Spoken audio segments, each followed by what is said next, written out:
कल Gauss divergence theorem पढ़ा था आपने।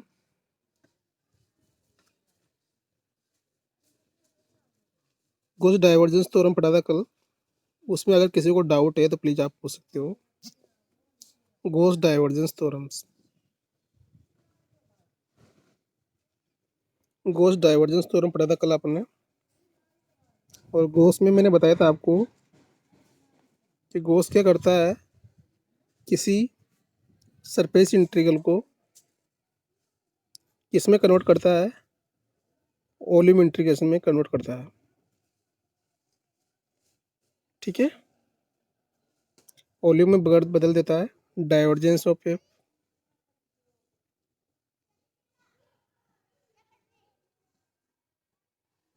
ठीक है, तो सरफेस इंटीग्रेशन को वॉल्यूम इंटीग्रेशन में कन्वर्ट करता है गॉस थ्योरम्स।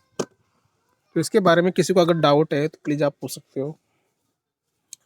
गॉस थ्योरम में किसी को अगर डाउट है तो प्लीज़ आप पूछ सकते हो, अदरवाइज फिर आगे बढ़ेंगे अपन।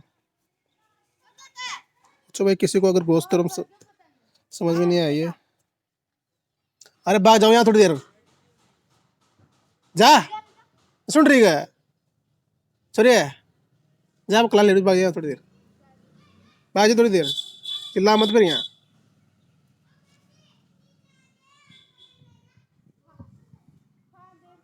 तो गॉस थ्योरम का स्टेटमेंट है कि किसी सरफेस इंटीग्रेशन को ये वॉल्यूम इंटीग्रेशन में कन्वर्ट करता है। F dot N K F D S equals to होता है divergence of F D V. और इसको यूज़ करते हुए अपने कल प्रॉब्लम सोल्व किए थे, तो आपको इजीली क्लियर हो गया होगा कि कैसे प्रॉब्लम सोल्व करते हैं। फिर भी किसी को अगर दिक्कत है, डाउट है तो प्लीज़ आप पूछ सकते हो, पूछो भाई। कल वाले फोरम में किसी को अगर दिक्कत है तो पूछ सकते हो। और जो रिमेनिंग प्रॉब्लम है एग्जाम्पल, वो आपको सोल्व करनी है भाई। ठीक है, गॉस से रिलेटेड जो प्रॉब्लम है आपकी बुक में दी गई है, उसको सोल्व कर लेना आप। जिसके पास बुक्स नहीं है तो किसी फ्रेंड से कलेक्ट कर लेना, आपस में शेयर कर सकते हो आप फोटो खींच के। तो जितनी भी प्रॉब्लम है आपको एग्जाम्पल तो करनी ही है। ठीक है,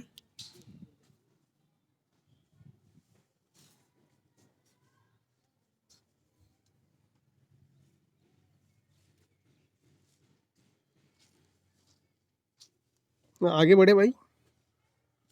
हेलो, आवाज़ नहीं आ रही मुझे। ठीक है, तो सेकंड थ्योरम स्टार्ट करेंगे आज अपन। स्टोक्स थ्योरम, सेकंड जो थ्योरम है अपनी वो है स्टोक्स थ्योरम। उसको मैं आज स्टार्ट करूँगा आपके पास। गॉस थ्योरम कंप्लीट है अपनी। इसके बाद नई थ्योरम जो आई है वो स्टोक्स थ्योरम से। इसका स्टेटमेंट देखो, हिंदी में क्या लिखा गया है। किसी भी बंद कर्व सी पर सदिश एफ का राइल सदिश एफ का रेखा समाकलन परिसीमा होकर सी के गिरे पृष्ठ कर्ल ऑफ एफ का पृष्ठ समाकलन के बराबर होता है। तो क्या मतलब है इसका। स्टोक्स थ्योरम जो होती है वो आपको लाइन इंटीग्रेशन और सरफेस इंटीग्रेशन में रिलेशन को शो करता है। ठीक है, कि किसी भी सरफेस के लिए उसका लाइन इंटीग्रेशन उस सरफेस का सरफेस इंटीग्रेशन के इक्वल होता है। सिंपल जो स्टेटमेंट है देखो इंग्लिश में, the line integral of a vector function F around any closed curve is equal to surface integration of the curl of F taken over any surface of which the curve is bounded as.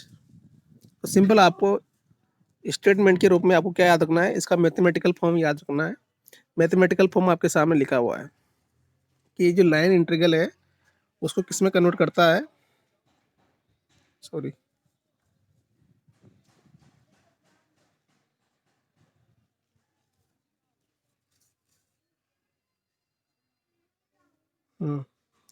Line integration को ये surface integration में convert करता है, Stokes theorem कहलाती है। ठीक है, तो आपका क्वेश्चन आएगा कि वेरीफाई द स्टोक्स थ्योरम्स। तो आपको लेफ्ट हैंड साइड और राइट हैंड साइड आपको दोनों ही आपको प्रूव करनी है, और दोनों की वैल्यू जो है इक्वल आनी चाहिए, तभी आपकी जो थ्योरम्स है वो सेटिस्फाई होती है या वेरीफाई होती है। तो स्टोक्स थ्योरम का स्टेटमेंट ध्यान रखना आप। तीन थ्योरम है, पहले अपना गोस डाइवर्जेंस पढ़ा है, उसके बाद स्टोक्स है, और लास्ट एक और बच रही है, उसको ग्रीन थ्योरम बोलेंगे। तो पहले अपने पढ़ा कि गोस में पढ़ा था अपन ने कि गोस थ्योरम जो है वो सरफेस इंटीग्रेशन को किस में कन्वर्ट करती है, वॉल्यूम इंटीग्रेशन में कन्वर्ट करती है। सेम ऐसे ही स्टोक थ्योरम जो है वो किसी लाइन इंटीग्रेशन को सरफेस इंटीग्रेशन में कन्वर्ट करती है। तो दिस टाइप ऑफ थ्योरम क्या कहलाएगी, स्टोक थ्योरम कहलाएगी। केवल आपको जो मैथमेटिकल फॉर्म है वो याद रखनी है, ठीक है। डेफिनेशंस अगर याद नहीं है फिर भी मैथमेटिकल फॉर्म आपको याद होनी चाहिए। तो integration F dot D R equals to double integration S N cap curl of F D S, ठीक है। अब देखो आप इसका कार्टेशियन फॉर्म भी देख लो आप। कार्टेशियन फॉर्म क्या होता है इसका, स्टोक थ्योरम का Cartesian form F dot D R equals to क्या बन जाएगा, सॉरी इसमें कुछ कट गया शायद,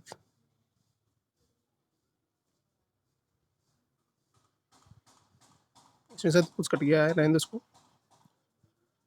तो F dot D R equals to आपको सिंपल याद रखना है, F dot D R equals to double integration N cap curl of F D S होता है। प्रॉब्लम करते हैं, प्रॉब्लम से आपको पूरा क्लियर हो जाएगा। देखो आप एग्जाम्पल नंबर फर्स्ट देखो आप, एग्जाम्पल नंबर फर्स्ट में क्या लिखा है, स्टोक प्रमेय की फलन एफ बराबर जेड आई के प्लस एक्स जे के प्लस वाई के लिए सत्यापन कीजिए। अब जहाँ सत्यापन की बात आ जाती है, वेरीफाई की बात आ जाती है, तो आपको लेफ्ट हैंड साइड और राइट हैंड साइड दोनों निकालना है, ठीक है। किसी भी वेक्टर फलन एफ के लिए आपको थ्योरम जो है स्टोक थ्योरम वेरीफाई करवानी है, जहाँ सी एक एक्स वाई समतल का इकाई वर्त है। कर्व क्या दिया है आपको, एक्स वाई प्लेन पे यूनिट रेडियस का कोई सर्कल गिवन है आपको, ठीक है, जो जेड बराबर root over one minus X square Y square Z square, sorry one minus X square Y square गोलार्ध को परिबद्ध किए हुए है, ठीक है। तो सिंपल आपको एग्जाम्पल नंबर 1 पर समझ में आ गया वो क्या करना है आपको। इंग्लिश में देख लो, verify the Stokes theorem for the function F where C is the unit circle in X Y plane. C क्या दिया गया है, एक्स वाई प्लेन में आपको सर्कल दिया गया है bounding the hemisphere Z equals to root over one minus X square Y square, ठीक है। तो इसका मतलब क्या है, हेमी स्पेयर का मतलब क्या होता है, हेमी स्पेयर का मतलब क्या होता है, पहले आपको इसको समझना पड़ेगा। आपको जो लाइन जो लिखी है उसका मतलब क्या हो रहा है, उसका मतलब समझो आप, उसका मतलब समझो। एक्स वाई प्लेन लेना है आपको, इसमें आपको जेड बराबर जीरो लेना है। तो जेड बराबर जीरो हो जाएगा तो ऑटोमेटिकली जो स्पेयर है वो किस में कन्वर्ट हो जाएगा, सर्किल में कन्वर्ट हो जाएगा। तो देखो सॉल्यूशन देखो इसका कि ऊपरी गोलार्ध की सतह, ऊपरी गोलार्ध की मतलब क्या कर रहा है ये, इसका कहने का मतलब यही है कि सपोज ये थ्री डायमेंशनल स्पेस है, एक्स वाई जेड, ये जेड है, ये एक्स है, ये वाई है।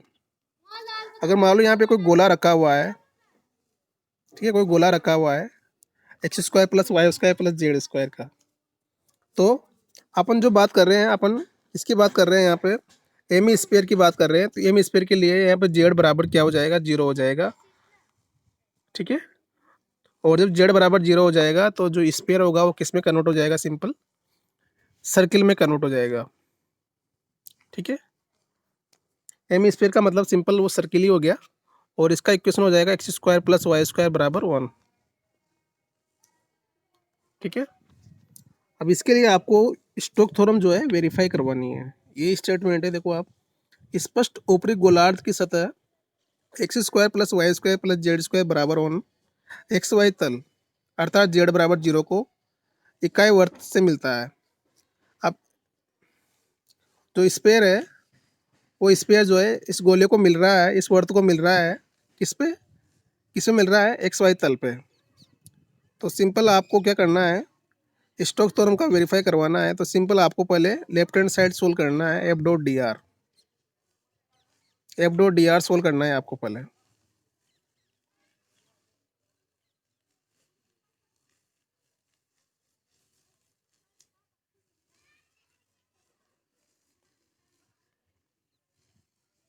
ठीक है, तो एक्स वाई प्लेन पे पहले से सर्किल रखा हुआ है और उसके ऊपर क्या रखा हुआ है, गोला रखा हुआ है, X square plus Y square plus Z square बराबर 1।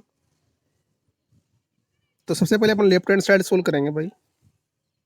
लेफ्ट हैंड साइड सोल्व करेंगे स्पेयर के लिए, जो इसका जेड बराबर 0 है, तो उसके लिए क्या हो जाएगा देखो आप, एफ डॉट डी आर क्या है, left hand side, left hand side लो भाई इसका। लेफ्ट हैंड साइड क्या कर रहा था, एफ डॉट डी आर निकालना है आपको। क्या निकालना है, F dot D R C के लिए। और सी क्या है यहाँ पे, सर्किल है simple, X square plus Y square बराबर 1। तो कैसे सोल्व करोगे, एफ डॉट डी आर करेंगे तो एफ ऑन डी एक्स हो जाएगा, एफ टू डी वाई हो जाएगा और एफ थ्री डी जेड हो जाएगा सिंपल। तो एफ वन क्या है यहाँ पे, जेड है, आपको फंक्शन दिया हुआ है देखो यहाँ पे, इसमें फंक्शन के पार्टीशन करो आप, तो F one plus F two plus F three. तो एफ वन का मतलब जेड, एफ टू का मतलब एक्स और एफ थ्री का मतलब वाई। ठीक है,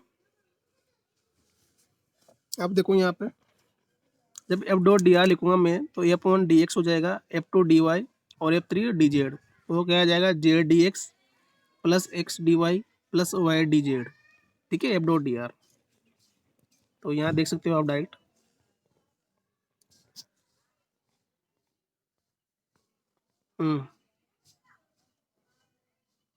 ठीक है, हो गया। अपन बात कर रहे हैं एक्स वाई प्लेन की, तो एक्स वाई प्लेन पर जो गोला है वो एक्स वाई प्लेन के वर्त पर रखा हुआ है। तो एक्स वाई प्लेन के लिए जो गोले लिया है अपने, स्पीड लिया है, उसको जेड बराबर 0 हो जाएगा, जिससे Z D Z equal to क्या हो जाएगा, 0 हो जाएगा। तो जो इक्वेशन आई है उसमें अपन जेड बराबर 0 पुट कर सकते हैं और डी जेड बराबर 0 पुट कर सकते हैं। और जो इक्वेशन है उसको अपन पोलर फॉर्म में भी कन्वर्ट कर सकते हैं। जो इक्वेशन गिवन है सर्किल की, उसको पोलर फॉर्म में कन्वर्ट कर लो भाई। स्पेयर आपको गिवन है X square plus Y square बराबर 1, ये सी गिवन है आपको। इसमें आप एक्स बराबर कोस थीटा पुट करना, वाई बराबर साइन थीटा पुट करेंगे। किसमें कन्वर्ट करना है इसको,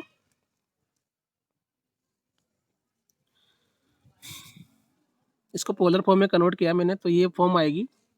अब अपन बात कर रहे हैं एक्स वाई प्लेन की, तो एक्स वाई प्लेन पर जेड बराबर 0 होता है भाई, डी जेड बराबर 0 हो जाएगा। तो जो एफ डॉट डी आर आया अपना, उसमें जेड बराबर 0 पुट करना है आपको और डी जेड बराबर 0 पुट करना है। तो क्या बचेगा आपको, सिंपल आपका बचेगा एक्स डी वाई बचेगा, ओनली एक्स और डी वाई।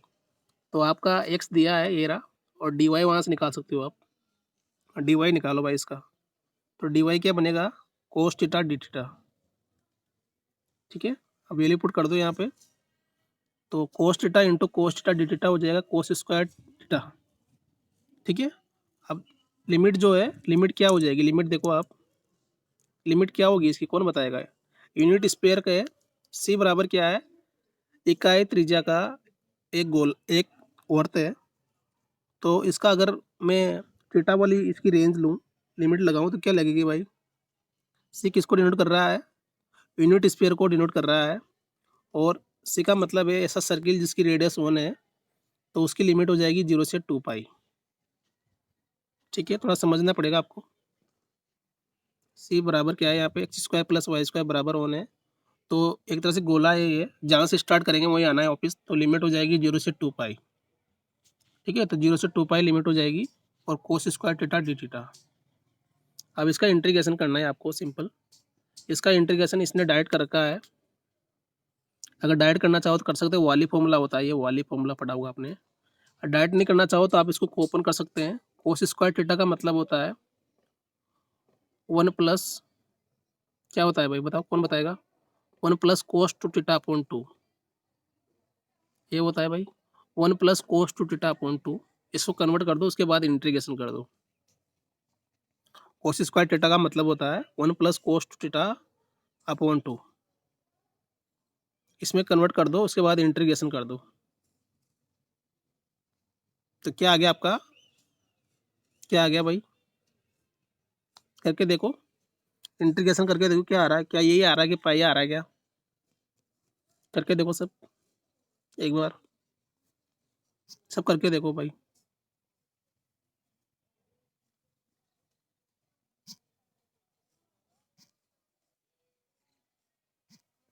हम्म।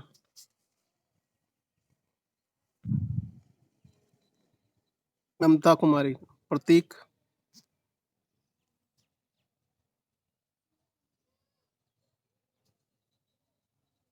हेलो, आवाज आ रही है मेरी, आवाज आ रही है भाई मेरी। हाँ तो इसका इंटीग्रेशन करके देखो क्या आ रहा है, कोस स्क्वायर थीटा को आप डायरेक्ट ले सकते हो 1 + कोस टू थीटा अपॉन 2, या तो वही फॉर्मूला लगा दो डायरेक्ट, या फिर इसको कन्वर्ट कर लो आप, उसके बाद इंटीग्रेशन कर सकते हो, तो लेफ्ट हैंड साइड आ जाएगी आपकी।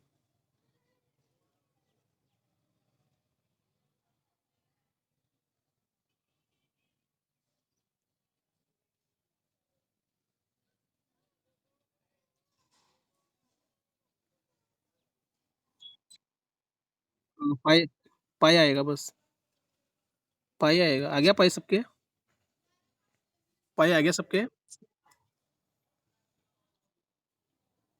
हम्म। तो लेफ्ट हैंड साइड अपना सॉल्व हो गया है, लेफ्ट हैंड साइड में अपना आंसर आ चुका है पाई। अब राइट हैंड साइड की वैल्यू भी पाई आनी चाहिए अपने, राइट हैंड साइड की वैल्यू भी पाई आनी चाहिए। तो राइट हैंड साइड कैसे निकालेंगे, थ्योरम का स्टेटमेंट पढ़ो आप, थ्योरम का स्टेटमेंट क्या है, थ्योरम का स्टेटमेंट है एफ डॉट डी आर बराबर N cap curl of F D S. ठीक है ना, स्टेटमेंट क्या है थ्योरम का, एफ डॉट डी आर, तो एफ डॉट डी आर तो निकाल लिया अपन ने, ये किसके बराबर होता है, double integration of S N cap dot curl of F, curl of F और डी एस, ये होता है भाई curl of F D F.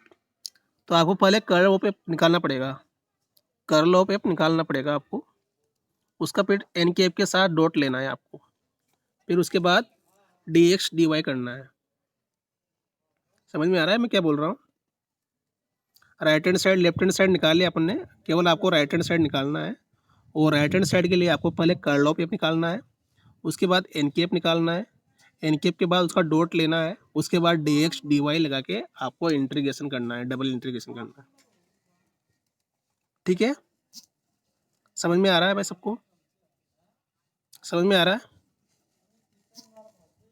तो सबसे पहले अपन निकालेंगे कर्ल ऑफ एफ, तो कर्ल ऑफ एफ निकालो भाई, जो डिटर्मिनेंट से मैंने बताया था कैसे निकालते थे curl of F, curl of F निकाल के बताओ मुझे क्या आ रहा है। ऐसे निकाल सकते हैं डिटर्मिनेंट से अपन डायरेक्ट, आई जे और के, कर्ल का मतलब होता है del by del X del by del Y del by del Z, F की वैल्यू है जेड एक्स वाई, एफ की वैल्यू है जेड एक्स और वाई, तो आप इससे कर्ल ऑफ एफ निकाल सकते हो डायरेक्ट। निकालो भाई क्या आ रहा है, निकालो सब निकालो। हम्म, कर्ल ऑफ एफ की वैल्यू निकाल के बताओ सब। मीनाक्षी, कर्ल ऑफ एफ की वैल्यू निकालो, अगर निकालना नहीं आता तो बोल देना भाई मुझे निकालना नहीं आता है।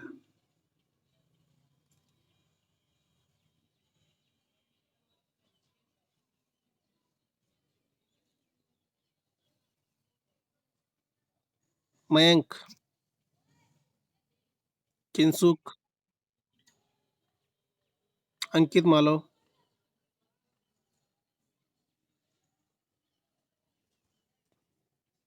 साक्षी, युवराज सिंह,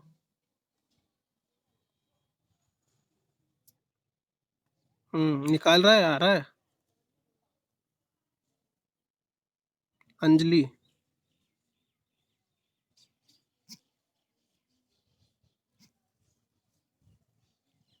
तो कर्ल ऑफ एफ निकालना आता है सबको, आई के एफ के साथ क्या आएगा भाई, सिंपल आई के एफ के साथ अपन मल्टीप्लाई करेंगे तो कर्ल ऑफ एफ आ जाएगा अपना, मैं डायरेक्ट लिख देता हूँ यहाँ पे।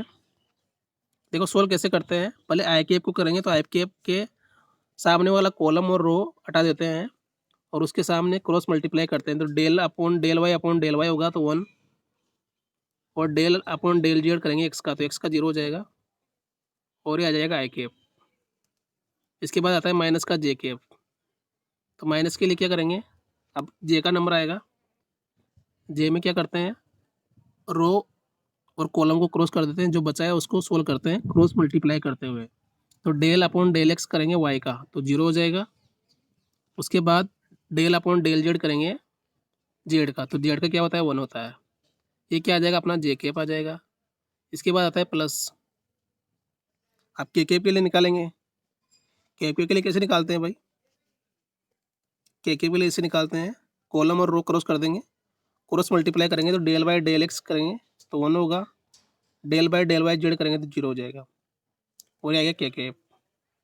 सोल्व करके लिख दो, आई कैप जे कैप प्लस के कैप, आई जे और के आ रहा होगा आंसर। आ गया सबका, आई कैप जे कैप प्लस के कैप, तो आई प्लस जे प्लस के, ये क्या आ गया, अपना कर्ल ऑफ एफ आ गया। अब आपको क्या निकालना है, आपको थ्योरम पता होना चाहिए, थ्योरम में क्या क्या होता है। थ्योरम में क्या होता है, देखो थ्योरम का स्टेटमेंट ध्यान रखना है आपको। एफ डॉट डी आर बराबर होता है double integration N cap dot curl of F D S. तो आपने कर्ल ऑफ एफ निकाल लिया, अब एन कैप की बारी है। एन कैप से देखो कैसे डॉट करेंगे, देखो आप, तो कर्ल ऑफ एफ आ गया सबका आई जे और के। इसके बाद आता है एन डॉट। एन डॉट का मतलब होता है, एन यहाँ पे क्या है, एन कैप का मतलब होता है किसी भी जो प्लेन है, अपने प्लेन जो लिया है उसके परपेंडिकुलर अभिलंब सदिश होता है। ठीक है, तो एन कैप का मतलब होता है यूनिट वेक्टर होता है, सॉरी अभिलंब सदिश होता है, जो आपको सरफेस गिवन है उसके अभिलंब सदिश क्या है। तो आपने जो प्लेन लिया है वो लिया है सरफेस, सॉरी स्फीयर, कौन से प्लेन पे, एक्स वाई प्लेन पे, X square plus Y square बराबर वन, और इसके परपेंडिकुलर जो आएगा वेक्टर जो आएगा वो होगा जेड कैप। और जेड कैप में कौन सा वेक्टर होता है, के कैप होता है भाई। तो एन कैप बराबर क्या हो जाएगा, के कैप हो जाएगा यहाँ पे। ठीक है, एन कैप बराबर क्या हो जाएगा, के कैप हो जाएगा। ठीक है, तो एन कैप का मतलब सिंपल होता है अभिलंब सदिश, जो सरफेस आपको गिवन है उसके परपेंडिकुलर सदिश जो लिया हुआ है वो क्या हो जाएगा, एन कैप बराबर के कैप, क्योंकि के कैप जो है जेड के जो करस्पॉन्डिंग जो वेक्टर होता है वो के कैप होता है। ठीक है, तो इसको आप डॉट प्रोडक्ट कर दो किसके साथ, कर्ल ऑफ एफ के साथ। तो देखो कर्ल ऑफ एफ की वैल्यू आई अपने पास, कर्ल ऑफ एफ की वैल्यू आ गई अपने आई प्लस जे प्लस के। इसका मैं डॉट करूंगा के कैप के साथ, के साथ डॉट करूंगा तो क्या आ जाएगा, वन आ जाएगा, क्योंकि आई प्लस जे तो जीरो हो जाएगा, के डॉट के क्या होगा, वन होगा, तो वन आ जाएगा भाई। ठीक है, अब इसके बाद अपना एन कैप डॉट कर दिया मैंने कर्ल ऑफ एफ से। अब क्या निकालना है आपको, डी एस निकालना है। ठीक है, तो देखो डी एस कैसे निकाल रखा है, डी एस कैसे निकाल रखा है देखो, पूरा सोल्व नहीं कर रखा है इसने।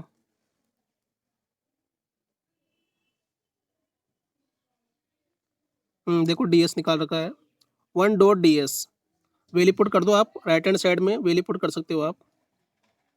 राइट हैंड साइड में होता है N cap dot curl of F और डी एस। अब इसकी पूरी वैल्यू अपने पास आई है वन, क्या है इसकी वैल्यू, वन, तो यहाँ मैं वन पुट कर दूंगा भाई, तो क्या बन जाएगा, वन डॉट डी एस बन जाएगा, वन डॉट डी एस। और सिंपल मीनिंग क्या हो गया इसका, एस और डी एस। और डी एस का मतलब क्या होता है, एरिया, इसका एरिया, जो आपको कर्व गिवन है उसका एरिया निकालना है आपको। तो कर्व कौन सा गिवन है आपको, सी आपको गिवन है एक्स वाई प्लेन पे, यूनिट सर्किल आपको गिवन है, इकाई त्रिज्या का कोई वर्त आपको गिवन है। ठीक है, तो उसका एरिया क्या होता है, उसका क्षेत्रफल क्या होता है, उसका क्षेत्रफल का फॉर्मूला होता है, किसी भी वर्त के क्षेत्रफल का जो फॉर्मूला होता है पाई आर स्क्वायर। और यहाँ पे आर क्या है, वन है, तो पाई इंटू वन का स्क्वायर हो जाएगा। तो इसका अगर मैं सोल्यूशन लिखूँ तो पाई इंटू वन का स्क्वायर, और पाई इंटू वन का स्क्वायर करूँगा तो क्या आ जाएगा, पाई आ जाएगा वापिस। ठीक है भाई, पाई इंटू वन का स्क्वायर करूँगा तो पाई आ जाएगा। इस तरह लेफ्ट हैंड साइड और राइट हैंड साइड की वैल्यू क्या आ गई मेरे पास, दोनों बार पाई पाई आ गई है। ठीक है, तो पाई इधर ही पाई आया, उधर ही पाई आया, तो आपकी जो थ्योरम है वो वेरीफाई हो गई है। थ्योरम जो है वो वेरीफाई हो गई है। ठीक है, समझ में आया भाई कैसे किया है? जैसे अपन वॉल्यूम निकालते थे ना, वॉल्यूम निकालते तो बोलते थे कि जो सरफेस आपको गिवन है उसका वॉल्यूम निकाल कर पुट करते थे अपन। ठीक है, जो कर्व आपको गिवन है उसका वॉल्यूम निकाल के डाल देते थे डायरेक्ट। जैसे स्पीड दिया है तो 4/3 पाई r क्यूब।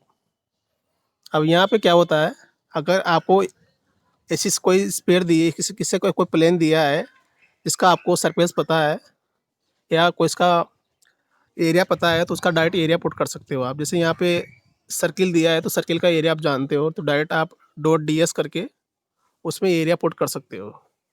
क्योंकि यहाँ पे कोई वेरिएबल नहीं आ रहा, केवल डी एस आ रहा है, तो इसलिए अपने यहाँ पे इसका जो एरिया है वो पुट किया है। अगर यहाँ पे कोई वेरिएबल आता एक्स प्लस वाई कोई जेड आता, तो उस कंडीशन में अपन पुट नहीं कर सकते थे, उसको सोल्व करना पड़ता है फिर। ठीक है, तो यहाँ केवल D S integration D S आ रहा है, मतलब ये सिंपल सरफेस की वैल्यू पुट करेंगे तो अपना आंसर आ जाएगा। तो सरफेस की वैल्यू पुट की मैंने तो अपना पाई आ गया है।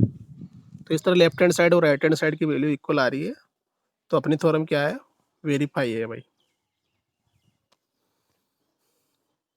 पूछ सकते हो भाई किसी को अगर दिक्कत है तो। ये वन ए से आया। अपन जानते हैं सी क्या है, यहाँ पे सी का मतलब है जो कर्व आपको गिवन है। क्या कर्व गिवन है आपको, x² + y² = 1।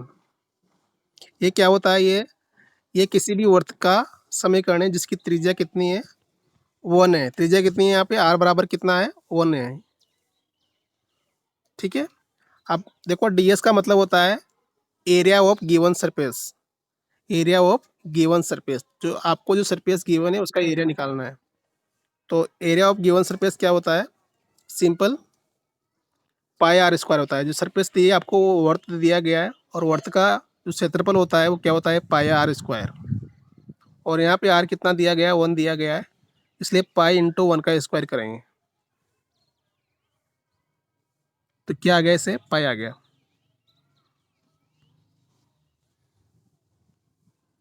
समझ में आया भाई? तो इस तरह आप डायरेक्ट निकाल सकते हो, बट ये तभी निकलेगा जब आपके साथ कोई कांस्टेंट वैल्यू आ रही है। अगर ds के साथ अगर कोई वेरिएबल आता तो उस कंडीशन में अपन डायरेक्ट उसका सरफेस नहीं लिख सकते थे, उसको पूरा सोल्व करना पड़ता फिर आपको। ठीक है, उसका दोनों dx dy निकालना पड़ता तब उसका आंसर आता। करेक्ट है भाई?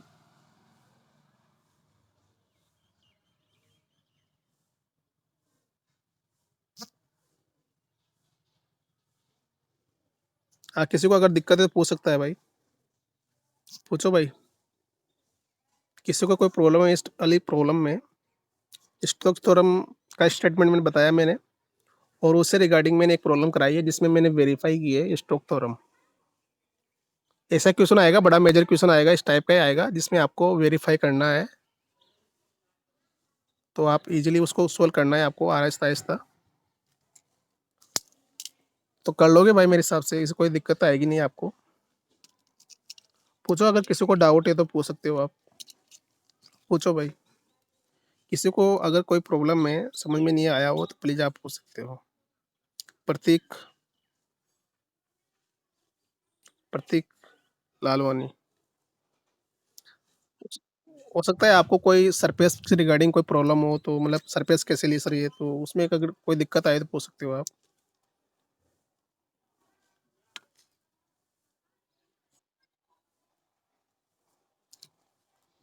हाँ पूछो भाई, मीनाक्षी, ममता, किंसुक, साक्षी। जो प्रॉब्लम कराई है मैंने अभी उसमें रिगार्डिंग अगर आपको कोई प्रॉब्लम है, डाउट है, तो प्लीज़ पूछ सकते हो आप। नहीं है तो सेम प्रॉब्लम कर लोगे आप। अगर मैं ऐसी एक प्रॉब्लम दूँ आपको तो कर सकते हो क्या उसको सोल्व? हेलो। तो ट्राई ट्राई करना, देखिए हो जाए तो, अदरवाइज मैं बताऊंगा सही आपको फिर। एग्जाम्पल नंबर 2 है, उसमें भी आपको वेरीफाई करवाना है। आपको फलन दिया है एफ बराबर x² + x² i k + xy j k के लिए स्टोक्स थ्योरम का सत्यापन करना है, जहाँ एफ का समाकलन तल z बराबर 0 में स्थित एक और एक के चारों ओर किया गया है, जिसकी भुजा है एक्स बराबर 0, वाई बराबर 0, एक्स बराबर ए, वाई बराबर ए, ठीक है। तो एक्स वाई प्लेन की बात कर रहा है भाई ये, ठीक है। एक्स वाई प्लेन में आपको कोई स्क्वायर दिया गया है, उस स्क्वायर की बात कर रहा है जिसमें जेड बराबर 0 है। तो आपको दोनों तरफ से करना है ये भी इजी है, जैसे अपने किया बिल्कुल सेम वैसे ही है, ज़्यादा लंबा नहीं है ज़्यादा, और इजीली आप इसको सोल्व कर लोगे मेरे हिसाब से। इसका डायग्राम बना देता हूँ मैं आपको। ये किसकी बात कर रहा है, एक्स वाई प्लेन की बात कर रहा है। तो ये जेड में इधर ले लेता हूँ इस बार, एक्स वाई। तो जेड बराबर 0 का मतलब है सिंपल एक्स वाई प्लेन, ठीक है। एक्स 0 वाई 0 और एक्स ए वाला। तो 0 ए बी और सी, इन सब के कोऑर्डिनेट निकालना है आपको। इसकी भुजा की लंबाई दी है ये, तो इसके ए के कोऑर्डिनेट हो जाएंगे a0, ऐसे बी के कोऑर्डिनेट हो जाएंगे ए, स्मॉल ए और स्मॉल ए। सी के कोऑर्डिनेट क्या होंगे भाई बताओ। सी के कोऑर्डिनेट हो जाएंगे आपके 0 और ए।